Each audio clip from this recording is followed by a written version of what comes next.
Daily Tech News Show is made possible by you, the listener. Thanks to all of you, including Chris Allen, Chris Smith, Mark Gibson, and everybody welcome our brand new patron, Amy Russ. Welcome, Amy. Welcome, Thanks, Amy. On this episode of DTNS, Andrew Mayne explains why AI might lead to 0% unemployment. Plus, Scarlett Johansson's beef with OpenAI, and Sonos finally releases those headphones. This is the Daily Tech News for Tuesday, May 21st, 2024. In Los Angeles, I'm Tom Merritt. And from Studio Animal House, I'm Sarah Lane. I'm the show's producer, Roger Chang. And joining us, founder of Interdimensional, former OpenAI science communicator, and author of Dark Dive, a thriller, Andrew Mayne. Welcome back. Man, I picked the perfect day to come on DTNS. Why do you say that, Andrew? Oh, you know, when you're I can't even imagine how the news would be applicable to your... I would say it's possible you picked a good day to be the former communicator, perhaps. Oh, no, I would be very happy to be there right now with everybody there. You'd be in the trenches. Yeah, for sure. Oh, my, it's an amazing group of people. And we can go into that, but yeah. I feel guilty that I'm not. I see. Well, let's take your mind off it with some quick hits. Microsoft introduced Team Copilot for Microsoft Teams. It can manage meeting agendas, take notes, summarize info, and answer questions about what has been discussed in a Teams meeting. It can also work with Microsoft's Loop and Planner planning platforms and can create and assign tasks, track deadlines, ask for team input, all that stuff. Team Copilot is coming in preview later this year for customers with a Copilot for Microsoft 365 license. The EU Council has approved the EU AI Act, which we've talked about before on this show, but this is the last step before it gets published. Once it gets published in the EU official journal, 20 days later, it becomes law. So there's no more like if it gets approved, it's approved. It's going to be law within the month. The act bans behavioral manipulation and things like social scoring outright. But it rates everything else on a risk scale. So it strictly regulates what it considers high risk things like biometrics and facial recognition, though it doesn't outright ban those. AI app developers will have to register their systems and meet risk and quality management obligations. But chatbots, like ChatGPT, for example, are considered lighter risk and have fewer obligations. Meanwhile, the second AI summit held in Seoul, South Korea, issued the Seoul Declaration to pursue safety, inclusiveness, innovation, and interoperation in AI uses. The session was attended by representatives from the G7 countries, as well as Tesla's Elon Musk, Samsung's chairman Lee Jae-yong, and representatives from OpenAI, Google, Microsoft, Meta, and Korea's Naver. Volvo and autonomous driving company Aurora announced their first production-ready self-driving truck based on Volvo's Class 8 semi-truck, the VNL. It runs on Aurora's Level 4 autonomous system, which allows the truck to operate without a human driver. The trucks will be built into Volvo's Dublin, Virginia plant, and Aurora plans to deploy 10 of those trucks this year, so slow rollout, expanding to 100 in 2025. iOS and iPadOS 17.5.1 are out and contain a fix for that bug we talked about that caused some users to see deleted photos reappear in their library unexpectedly. The bug fix notes that the photos reappeared because of, quote, database corruption. Ars Technica explains that it appears they were moved to a 30-day grace period section in case of the need to undelete, and because of the database corruption, never actually left that after 30 days. Oh, I love the database corruption. We need to fight corruption in the databases. No more database bribes. Yeah. The database went crazy. It would just be a bunch of photos I sent to my doctor going, what is this? It could be something you don't want around anymore. That's for sure. Yeah. Google has begun including a sponsored section under its AI overview results that summarize answers to a search query. The company says it will display ads in AI overview when they're relevant to both the query and the information in the AI overview. Advertisers who play ads in search already will be automatically eligible to appear in AI overviews as well. Yeah, so there you go. That's one of the ways they're going to try to make money off it. Nothing scary.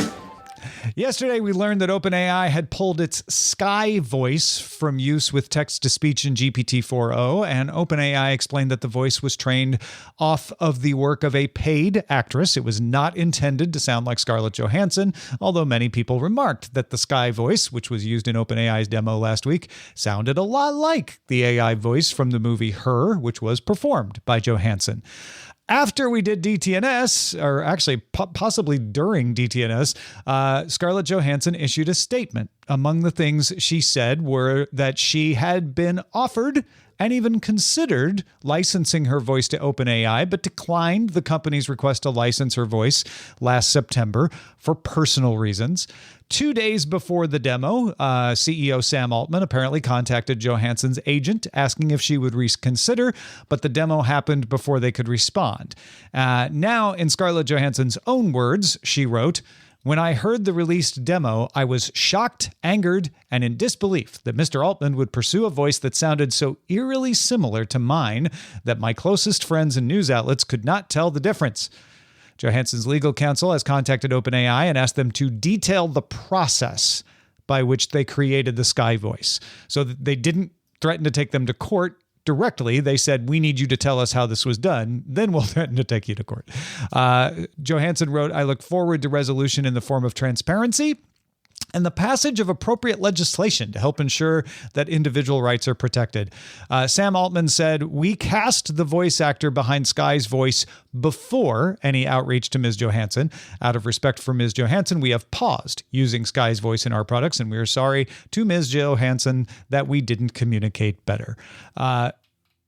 Johansson definitely not happy with this, but they could be taking a stronger tactic here. Looks like OpenAI is trying to act accommodating. You're not there anymore, Andrew, but what's your take on this?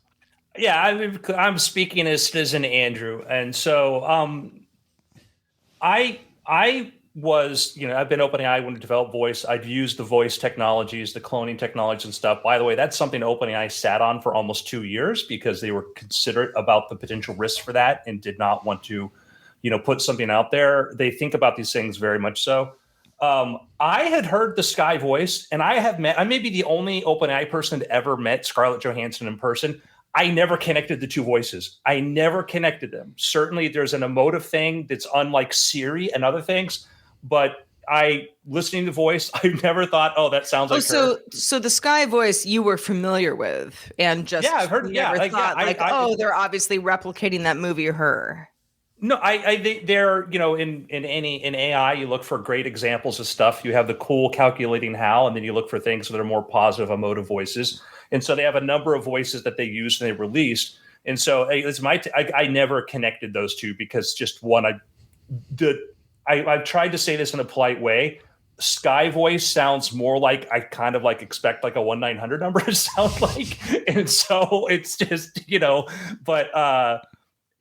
that again, that's my take on it. And I know that the problem is that I think their timing looks bad optically because, you've had with GPS navigation systems, they've reached out to have people do voices for that. That's a common thing. And I think that people are conflating two things, them reaching out to ask a celebrity, hey, could we use your voice? And also another female voice that's emotive. And I've asked people to actually listen to the two voices together. And to me, it sounds completely different, but I mean, it seems to me like there's a few things going on here. First of all, just because Scarlett Johansson's voice was the voice in the movie Her, which was a bit before our, AI time that we're in now, but was a futuristic movie. That's always going to, people are going to make that comparison if they've seen the movie and, care about sci-fi in general. But the fact that the company specifically asked Scarlett Johansson, hey, do you want to be a part of this? And she went, I don't. And then went back to her and said, second chance. And she said, still don't want to do it. And then it's like, oh, now that's my voice. I can see where that's where it gets weird. It's not so much that oh, how strange that, this voice but it's sounds not so her much voice, like though. you. I think that's Well, there are people that are voice, saying that it was cloned and stuff, and there was a misconception. Some people and it's like, no, like literally, there is a woman that is her voice, a real person who did that long before this took place, and then people are conflating them to go, that's in it. So I would say that's the big difference. I would call out. Yeah, and 100%. I just think the fact that OpenAI went to Johansson specifically more than once to say, we would like you to be part of this. And she said, no, thank you. That's where this all gets weird. Yeah, I look at it and I think it's reasonable. In fact, Sam Altman even wrote her on X to say like, hey, that Sky demo really felt like her. In other words, it was an AI voice, but it had emotion and it was laughing and it was approachable. Some people thought it was even flirty. I get the connection there. Whether there's a legal connection, in other words, did it sound kind of like the character from her, or did it sound like Scarlett Johansson's performance from her? That's where this would get interesting if it went to court, because it's not a copyright infringement because they did not use Scarlett Johansson's voice and nobody's contending they did. It's a likeness right. You have a right to say, no one can hire an imitator to imitate me and imply that it was me doing it. I can't hire a Christopher Walken impersonator to do my ad and make people think maybe Christopher Walken did my ad. And a court would have to decide, is that what OpenAI was up to here? If this were to go to court, it doesn't look like it's going to court. It looks like OpenAI is being very accommodating and saying, we don't want to offend. We want to navigate this properly and we want to respect people's rights. Yeah, sorry, Sarah, go ahead. No, please. I think, again, it's one of these things. I think the timing, the situation, the way things have sort of come out, it is a very sensitive issue because, the whole writer's strike and everything, actors in Hollywood are very, very concerned about that. There's a lot of that going on. Yeah. Yeah, and I think it was significant that Scarlett Johansson's note said that she wanted legislation.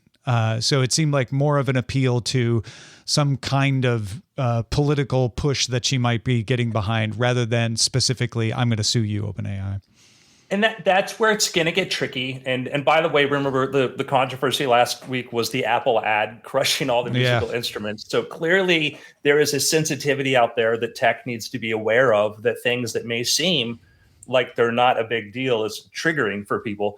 I would be curious, like legislation, is it like, does that mean that you can block anybody that sounds like you, because that gets to be in a very weird situation, because the issue at hand is it's not that somebody's voice was copied. It was that somebody feels, well, this person sounds like me. Too much. So should that actress who has that voice not be allowed to work? If the Sky voice sounded like me, and I thought so, and we could only be so lucky, Sarah. Right. And everyone was sort of like, wow, it almost sounds like you, Sarah. And it just was sort of rando. I go, isn't that funny? If the company had pinged me a couple of times before, a very public demo being like, would you like to be part of this? And I say, no, thanks. That's where it gets weird. So let me ask a question here, though. Is it the thing that I think, because like, again, when I hear it sounds, like I said, as a guy that had spoken to Ms. Johansson before and watched development, who's always ready to make the connections, never collect us. The thing I was aware of, though, was it was the first time people have ever seen an AI voice that was that emotive. Mm-hmm. And I wondered if that was the factor, was that we're used to the neutral flat Siri, the telephone operator, all this. This was the first time an AI, and by the way, that voice technology is insane. I don't know if you've watched the other demos where it's able to mimic sounding like a robot, slow down its pace, speed up. I was wondering if it's kind of like the closest example we've ever had of an AI that can have that range of emotion was in the movie. Is that part of why people are, because again, if you listen to them side by side, they sound like very different people to me. I'm obviously very biased, but I think that it might be just the inflections, the ability to have that. And also when you showcase something, you kind of dial it up, you amp it up, the emotion and all these other things. So is it a matter of it just being that good at emotion? Is it the first voice that sounded like the voice from the character in Her, and therefore it's being identified? Or is it imitating the character for Her? That, again, that would be for a court to decide, I suppose. And that's probably, that's going to be a big conversation we have going forward, is We have different voices. Do you want a man? Do you want a woman? Do you want an Australian accent? And, there are like some, we have some options, but that whole sort of like, do you want an assistant who's peppy, an assistant who's sort of mean to you? I mean, there's all sorts of ways that, this is going to get more complicated going forward. And there's a thing too, which is, I've had to cast people for audiobooks and et cetera, and for commercials and that. There's a difference between a voice that you want to listen to for 30 seconds or 10 minutes that sounds really cool and engaging, and a voice that you want to listen to all day or for maybe the rest of your life. And I think that's things that people in AI have to think about now. Is it's not just, you're not casting a character for a movie. You are going to be casting somebody that is going to be a friend or AI companion, which means how you dial up, what you do might be affected over the longer term. What's your patience for that? Well, no matter who you might be listening to, you might be in the market for new headphones. And if so, Sonos announced its first over-the-ear headphones, the Sonos Ace. These have been rumored since the first of the year, and we're, somewhat on the back burner. They are a real thing now. Noise-canceling headphones, supporting spatial audio, also head tracking. Ear cushions are magnetic. They're also removable and color-coded, so you know which goes on which side. USB-C and headphone cables come in a bundle with the headphones. That also attaches to the carrying case with a magnet. So this is designed to be sort of on the go with you as you travel around the world. Controls all physical. You need to use Sonos's somewhat unpopular new app to get EQ and change settings, but the app works.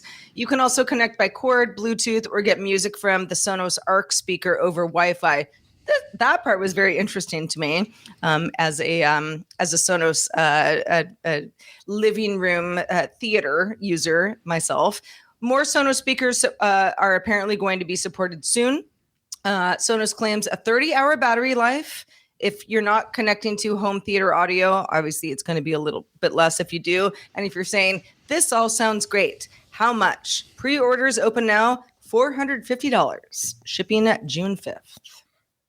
The question I have is, if you are not in the Sonos system, would you buy these headphones? I see lots of reasons to buy them if you're in the Sonos system, but $450 is certainly not cheap. It's not the most expensive, but it's it's not a bargain. It's a high-end Bose price. Yeah.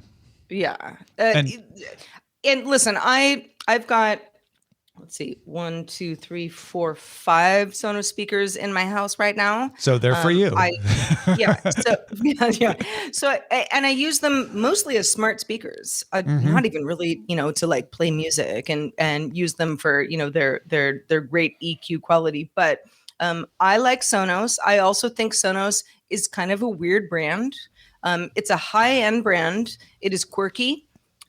Does things strangely. I thought Apple would acquire Sonos years ago. Never has happened. I still think it might. But I don't really like over-the-ear headphones besides, wearing my monitor speakers when I'm doing the show or any show here in my office. I'm more just an earbud person. But the specs are very nice. These are the highest end, AirPods Max quality over-the-ear headphones that that you're going to get out there. I agree with you, Tom. If you don't have Sonos integrated into your life in any other way, why would you get these? I don't know. I mean, maybe it's your first foray into getting Sonos things, but Sonos works best as a like a daisy chain situation, almost like, a bunch of, I don't know, like a mesh Wi-Fi network. Same idea. If you just have one or like even two Sonos products, not hitting the same way. I don't know. Andrew, what do you think? I have an Apple network with just, the speakers and a HomePod downstairs. So I'm not terribly sophisticated when it comes to these things. I just want to plug it in and connect it to something I already use. So cool if you're a Sonos user.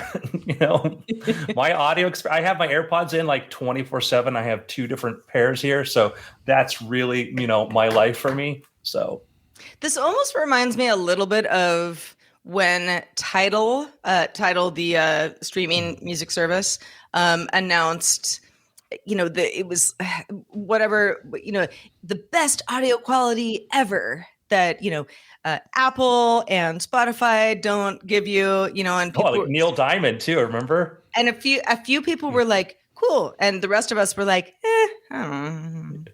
Well, yeah, that was going back to the MP3 debates years ago about what humans could actually detect and whatnot. And like, Apple now pushes the higher end stuff. They have the whole classical music streaming and things. Like I used to, years ago, I worked with James Randi, who had this $1 million challenge for like paranormal unusual claims. And one of the things we'd test were these tube amplifiers that people would connect are special cables to make your hi-fi equipment sound better.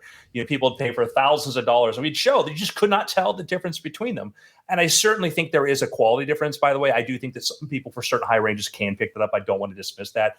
But I knew a billionaire that bought some high-end audio equipment company because there is a category of consumer that will keep paying more and more and more. And it's like the old Steve Martin joke about buying the Moonrock record needle. I don't know if you remember this. And it's just, and I think, Sonos has certainly got a great reputation and, addresses that, but that is just beyond my understanding. I will say, if you have a Sonos Arc, which is the highest end Sonos soundbar, that the company offers right now. What's nice about the Sonos Ace, these headphones, is it is a supposedly seamless way to, let's say, my dog is sleeping comfortably next to me, and I don't want to wake him by turning on a big old loud movie. There's some Bluetooth capability. You can do that with other headphones. But this is certainly not anything that's reinventing the wheel. But to have the spatial audio, the Dolby Atmos. Yes, capability as well. Again, for $450, that's what you would expect. But these are nice headphones. And look, you showed that sound bar, like a $900 sound bar is not a crazy thing. Like I spend about 20 minutes every night trying to get my AirPods to connect to my damn Apple TV because they just don't want to. Like they'll be listening, I'll get a YouTube video and they'll stop. And so you may convert me here, Sarah, just saying that if I can get a seamless audio experiment and not be pulling these things in and out to get that, could be worthwhile. Direct Wi-Fi connection, easier. Yeah, Sonos doesn't sound like they're like in the crazy into that space. Yeah. Well, speaking of Apple, there is a little company called Apple, Cupertino, California. Maybe you've heard of it. If so, Eileen Rivera and I host a little show about that very little company called Apple Vision Show every week to talk about whether Apple's vision matches what we, the consumers, want. We had a really fun conversation with Scott Johnson on our latest episode. He joined us, and it was great. So get subscribed now. Join us, applevisionshow.com. Andrew recently wrote a piece published on Reason.com called "In the AI Economy, There Will Be 0% Unemployment."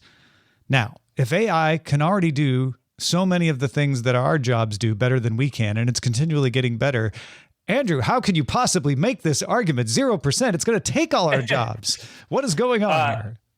So also it's in the print edition too, if you want to check that out. I am sure when people looked at mechanical plows, when 95% of the population was involved, not just in agriculture, but working on farms, may have looked at that and said, well, shucks, what are we going to do now? Because our job is, to plow fields. And now we've got these machines doing them. The history of humanity and the innovation, pre-Enlightenment and through on forward has been one innovation after another. And the result has been that having to employ fewer children, I'll point that out. I would say that the employment rate for children has gotten worse. Now 17-year-old kids don't even have jobs. 12-year-old kids are like going to school instead of working in coal mines. So it has had that negative impact. But when you consider the percentage of the population that's actually engaged in employment, you have more people, more sectors of humanity are now engaged in higher skilled, more productive occupations. This is because of technology. Technology is an amplifier.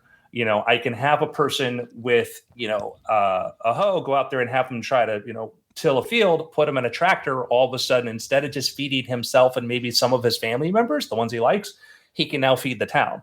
And if you can feed the town, then people move from working on farms to become carpenters to build buildings. They build roads, they build these things, and we build up the world. The world we live in today occurred because we used machines and we used technologies to replace or amplify human labor. Why would that stop? That's been my question to some of the people in AI who are, people are commenters saying, well, the AI is going to take all our jobs. Like, that's never been the case. We've had technology displace and change. But my thesis comes down to this. If you assume that AI is going to keep getting more and more powerful, which means more efficient, able to do more work, and robotics is going to get better, we assume that this is going to continue. Also, what comes with that is economic growth. And economic growth could come from a company like H&R Block using AI and firing everybody and then making a tremendous amount of profit. And they could put it into a vault like Scrooge McDuck and swim through it. They could set it on fire. That would be their choice. But assuming they're going to act in their own selfish interest, they're going to try to make more money, which the way companies do that now, you take Apple, which has hundreds of billions in cash, you reinvest it, you lend it, you allow other businesses to be created, you circulate that wealth so you can generate more wealth. And by doing that, you create more companies, you create more businesses, you create more products, all these things. So my thesis, which is not a radical one, is that as you have this economic growth, you're going to have a greater demand for labor because of it. And there will never be enough robots or AI or people to satisfy that demand. As the economy grows and you're going to need more of everything, that's going to include people. And so I think that we're going to have radical unemployment. In other words, radical employment. In other words, people will only choose not to work. Yeah, they will all have. Yeah. When I talk about this with people, I hear a lot like, yeah, I know with the Industrial Revolution, it worked that way. With the computer revolution, it seems to have worked that way. But this time it will be different. And the argument seems to run along the lines of, in the past, computers caused the ability to take the tedium off of work and allow those workers to open up and become new kinds of workers that we couldn't afford to have before, and created more productive jobs and increased wealth for everybody. But this time the AI will take those jobs faster than we can create them. Why are you right that we will not be able to meet the demand for labor with robots and AI versus the people who are like, no, it'll get so good that it'll outpace our abilities? Well, it will outpace our. I mean, that's my argument. AI will get better and smarter than us, but there's just not going to be enough, and we've seen this right now. But why? Why wouldn't there be enough? So because there's not enough now, and there's even less now. So a year ago, OpenAI releases ChatGPT, right? Low-key research preview. By the way, I was in the room when we were discussing this thing we didn't think was gonna, have a a big impact. The low-key preview of ChatGPT, yeah, low-key turned out research preview, yeah, mm-hmm. That was hysterical. And we're trying to we're the ones going, hey, the future's happening fast. So what happened? All of a sudden, it turns out that it wasn't 10,000 or 100,000 people that wanted to use this. It was millions. 100 million people a week are using ChatGPT. Problem is, there is not enough compute on the planet to meet that demand. That's why if you send too many requests in the span of a few hours, you get, hey, we got to put you over the dumber model right now because there isn't enough compute to do that. As other companies have been offering services, Google, Microsoft, Anthropic, et cetera, there is this compute crunch. There's not enough compute, okay? More people are trying to build centers and trying to do this. And when you look at the plans for building out compute, you realize we are way behind in being able to meet the present demand, the demand that's going to be in 12 months. And if you think that demand is going to level off, I have a very different opinion about this, because I was the first person, by the way, to ever have a subscription to ChatGPT. I subscribe to everything, because when I run out of my tokens or my limit on one, I switch to another. I think I'm going to be like a lot of people. And so there is not enough compute right now for orgs that want to use these systems. There is no sign that we're ever going to meet that demand, because the more you use it, the more you do. I have spent hundreds of dollars per day paying for API usage in my code editor, because it makes me that much more efficient. So we're at this point where we don't have enough compute now. And as we build out compute, the demand's only going to increase more. And there's the amount of compute we're building is already straining power supplies. Yep. To where some countries are limiting data center builds, and data centers are looking for places with cheaper power or more available power. So there's another limit there too. And the thing to think about is when it comes to like robotics, we again, the problem is we're very, very bad at exponential thinking, and we also tend to think one-to-one replacement.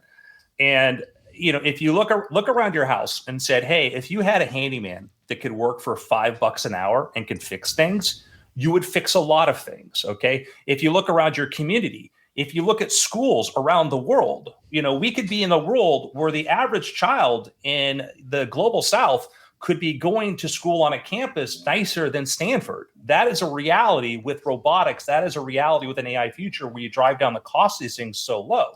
And I think that people often don't think about that. They just think about like, well, I'm just going to replace the person at McDonald's with this. Well, yes, and you're going to have other services and stuff we didn't imagine. And an example I used is if I showed the first photograph to somebody in 1837, which was the first photograph of a person taken accidentally when a camera was aimed at a street and left open for long exposure, they might be worried about the artist. Like, what's going to happen to the portrait artist? Here's this thing, this machine, this camera that can now replicate what an artist can do. Well, it turned out that, art is something that an average person would pay to put in their home didn't even exist then. Now it is actually a much bigger commercial industry than ever has been. But if I tried to explain them, not only would that be a reality, but in the next century, you would have somebody like a director like James Cameron directing an army of people equal to 1/3 the size of the United States standing army at that time, with a budget equal to the entire United States military budget in 1837, and with a box office gross greater than what the GNP was going to be at that point. I'd seem like a crazy person, let alone trying to explain the blue people and everything else in Avatar. But that's the reality. And if we think that our future is going to be just where we are today, but maybe with neon colored things and funny hats, that's not been the case ever. The future is so much bigger than we can imagine. Why would it not be? Well, you should definitely check out Andrew's article in Reason. And if you're a patron, stick around for Good Day Internet, because we're going to talk about this a little more. But before we get to that, let's take a quick moment to check the mailbag. Let's do it. This one comes in from Damon, who wrote in about yesterday's show with you, Tom, and Chris Ashley.